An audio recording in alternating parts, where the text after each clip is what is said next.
Hi అండి, welcome back to my channel అండి, కీర్తి Sam blogs. అందరూ ఎలా ఉన్నారండి? నేనైతే బాగున్నాను. సో ఇవాళ అయితే మనకి ఒక గుడ్ న్యూస్ అనేది అయితే వచ్చిందండి. సో మీరు వీడియో అనేది స్కిప్ చేయకండి. సో ఈ వీడియోలో మనకి ఏం తెలుస్తుందంటే, గవర్నమెంట్ అనేది ఒక శుభవార్త అనేది అయితే రిలీజ్ చేయడం అనేది అయితే జరిగిందండి. మనకి వచ్చేసి హైదరాబాద్లో అతి త్వరలో G+3 ఇల్లులు అనేవి అయితే నిర్మాణం అయితే చేయడం అనేది అయితే జరుగుతుందండి. అండ్ మీరు ఇప్పుడు చూసిన వీడియోలో వచ్చేసి మనకి ఇవి ప్రీవియస్ గవర్నమెంట్లో కట్టిన ఇంద్రమ్మ ఇల్లులు అండి. సో ఇదే మోడల్లో మనకి G+3 ఇల్లులు అయితే కట్టడం అనేది అయితే జరుగుతుంది. సో మీరు వీడియో అనేది స్కిప్ చేయకండి, కంప్లీట్ వీడియో చూడండి. అలాగే మీరు నా ఛానల్ని ఫస్ట్ టైం చూసినట్టయితే ప్లీజ్ అండి నా ఛానల్ని సబ్స్క్రైబ్ చేసుకోండి. అలాగే మీకు ఈ వీడియో అనేది నచ్చితే కూడా ఒక లైక్ అనేది కూడా చేసేయండి. సో పదండి ఇంకా మనము వీడియోలోకి వెళ్ళిపోదాము.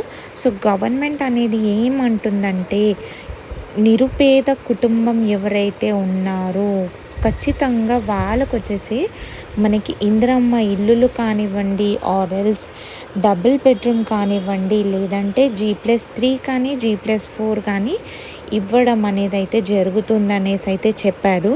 ఇంకా మనము టాపిక్లోకి వెళ్తే కనుక మనకి గవర్నమెంట్ వచ్చేసి G+3 కట్టాలి అనేసి అయితే ఏర్పాట్లు అనేది అయితే చేసేసారండి. స్టార్ట్ అనేది కూడా అతి త్వరలో మనకి అయిపోతుంది.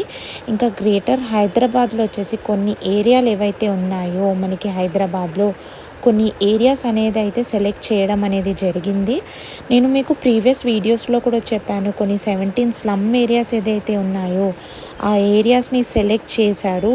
అక్కడ ఏంటంటే మనకి ఆ పర్టికులర్ ఏరియాస్లో ఉన్న ఒక పర్టికులర్ ఏరియాలో ఉన్న స్లమ్ ఏరియాస్ని సెలెక్ట్ చేసి అక్కడే వాళ్ళు G+3 ఇల్లులు అనేది కట్టాలి అనేసి అయితే డిసైడ్ చేశారు. సో మనకి ఈ స్లమ్ ఏరియాస్ అనేది కూడా ఎందుకు సెలెక్ట్ చేయడం అనేది జరిగిందంటే, చాలామంది మనకి ప్రీవియస్ గవర్నమెంట్లో కేసీఆర్ డబుల్ బెడ్రూమ్లు ఏవైతే కట్టారో అవి వచ్చేసి మనకి సిటీ అవుట్స్కట్స్లో కట్టడం వల్ల వచ్చేసి చాలామంది అక్కడ వెళ్ళి ఉండట్లేరు అనేసి అయితే గవర్నమెంట్ అయితే గుర్తించింది. సో ఆ రీజన్ వల్ల ఏంటంటే, మనం ఉన్న సిటీలోనే కడితే ఉన్నవాళ్ళు అంటే ఉంటారు. ఇప్పుడు ఎవరికైతే ఇంద్రమ్మ ఇల్లులు వస్తాయో, అంటే G+3 ఇల్లులు వస్తాయో వాళ్ళు అక్కడ ఉంటారు. వాళ్ళు ఉన్న జాగాలోనే మనం కట్టిస్తే కనుక వీళ్ళు ఉంటారనేసి అయితే ఇటువంటి డెసిషన్ అయితే తీసుకున్నారండి. ఇంకా నేను చెప్పే ఏరియా నేమ్స్ వచ్చేసి మనకి ఫస్ట్ వచ్చేసి సైదాబాద్లోని ఉన్న సర్లేదేవి నగర్, ఇంకా పిల్లి గుడిసే అండి. ఇంకా నెక్స్ట్ వచ్చేసి మనకి సికింద్రాబాద్లో ఉన్న మారేడ్పల్లిలో వచ్చేసి అంబేద్కర్ నగర్, ఇంకా గురు బ్రహ్మ నగర్ అండి. ఇంకా ఆ నగర్ మండలాలు ఏవైతే ఉన్నాయో అందులో వచ్చేసి మనకి 4 బస్తీలు అయితే సెలెక్ట్ చేయడం అనేది అయితే జరిగిందండి.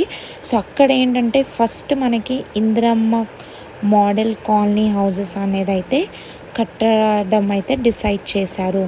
ఇంకా మనకి కొన్ని ఏరియాస్ కూడా ఉన్నాయి. అంటే జూబ్లీ హిల్స్లో వచ్చేసి మనకి 9 ఎకరాలు అనేది అయితే సెలెక్ట్ చేయడం అనేది జరిగింది. ఇంకా అంబేద్కర్ నగర్లో వచ్చేసి మనకి 5 ఎకరాలండి. సో ఈ ఏరియాలో వచ్చేసి మనకి ఈ G+3 మోడల్ హౌస్ అనేది కడతారు. ఇంకా మనము అంటే ఎంత స్క్వేర్ ఫీట్స్లో అంటే ఏమేమో ఫెసిలిటీస్ ఉంటాయి అవి కూడా నేను మీకు చెప్తాను వీడియోలో. సో మనకి వచ్చేసి ఒక్క G+3 హౌస్ వచ్చేసి మనకి 400 స్క్వేర్ ఫీట్స్లో అనేది కట్టడం అనేది జరుగుతుంది. సో ఇంకా మనకి గవర్నమెంట్ది మెయిన్ థీమ్ ఏంటంటే, ఖచ్చితంగా వీళ్ళకి సింగిల్ బెడ్రూమ్ ఉండాలి అనేసి అయితే డిసైడ్ చేశారు. ఇంకా నార్మల్గా మనకి kitchen hall, single bedroom and washroom అనేది అయితే ఉంటుంది కాబట్టి సో మనకి 400 స్క్వేర్ ఫీట్స్లో కట్టాలి అనేసి అయితే స్టార్ట్ చేసేసారు. అంటే ఇంకా అతి త్వరలో మనకి G+3 హౌసెస్ అనేది కట్టేసి ఇంకా డిస్ట్రిబ్యూషన్ అనేది కూడా చేయడం అనేది జరుగుతుంది. సో ఇక్కడ మనకి ఎవరైతే అర్హులు ఉంటారో వాళ్ళకైతే ఇంకా టెన్షన్ అయితే లేదండి. ఖచ్చితంగా మనకి అయితే ఏవైతే ఇంద్రమ్మ ఇల్లు, ఈ ఇంద్రమ్మ మోడల్ కాలనీ ఏదైతే ఉందో, మోడల్ హౌస్ ఉందో ఇదైతే కట్టడం అనేది జరుగుతుంది. ఇంకా మనకి ఇల్లులు అనేవి కూడా ఇస్తారండి. సో ఇదండి ఇవాల్టి టాపిక్ అయితే. సో G+3 ఇల్లులు అయితే రెడీ అయిపోతాయి. సో ఐ హోప్ మీకు ఈ వీడియో నచ్చింది అనుకుంటున్నానండి. ప్లీజ్ అండి, మీరు నా ఛానల్ని ఫస్ట్ టైం చూసినట్టయితే ప్లీజ్ లైక్ చేయండి, అలాగే సబ్స్క్రైబ్ కూడా చేసుకోండి. Thank you so much.